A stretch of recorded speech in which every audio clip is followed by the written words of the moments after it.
be up, chain swinging, clang clang, and it costs a lot. Bitch, I'm always at the guala, yeah, and you are not badass beat. Keep on going till you hit the spot. Whoa, I'm a big.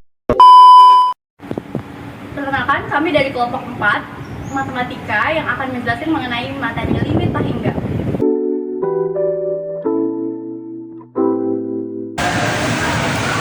Oke, jadi di sini saya akan menjelaskan konsep dasar dari limit tak hingga.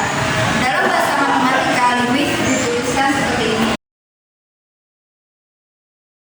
Maksudnya, apabila x mendekati a, namun x tidak sama dengan a, maka fx mendekati L. Pendekatan x ke a dapat dilihat dari dua sisi, yaitu sisi kiri dan sisi kanan.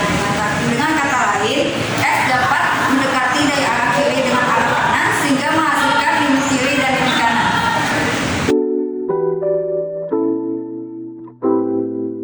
Untuk sifat yang pertama ada bentuk tak tentu. Jadi dengan rumus tak hingga per tak hingga, dengan rumus lim x menuju tak hingga dengan rumus seperti ini akan menghasilkan L. L akan menghasilkan 0 jika n kurang dari m, dan L juga akan menghasilkan a per p jika n sama dengan m. Lalu L juga akan menghasilkan tak hingga jika n lebih dari m.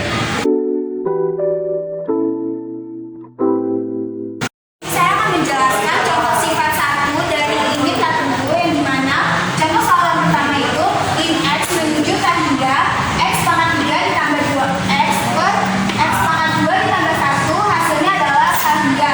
Karena pangkat tertinggi pembilangnya lebih besar daripada pangkat yang berikutnya, yaitu 3 lebih besar daripada 2, maka hasilnya tak hingga.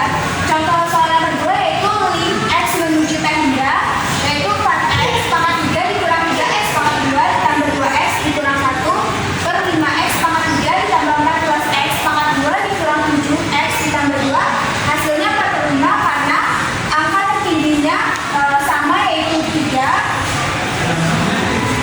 maka cukup dilihat dari koefisiennya saja, maka hasilnya adalah 45.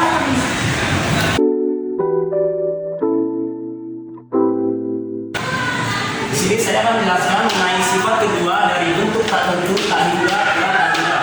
Maka lim x menuju tak hingga dalam kurung akar ax tambah b dikurang akar cx ditambah d. Nah, untuk a lebih dari c, maka hasilnya tak hingga. Untuk a sama dengan c, itu hasilnya sama dengan 0. Dan untuk a kurang dari c,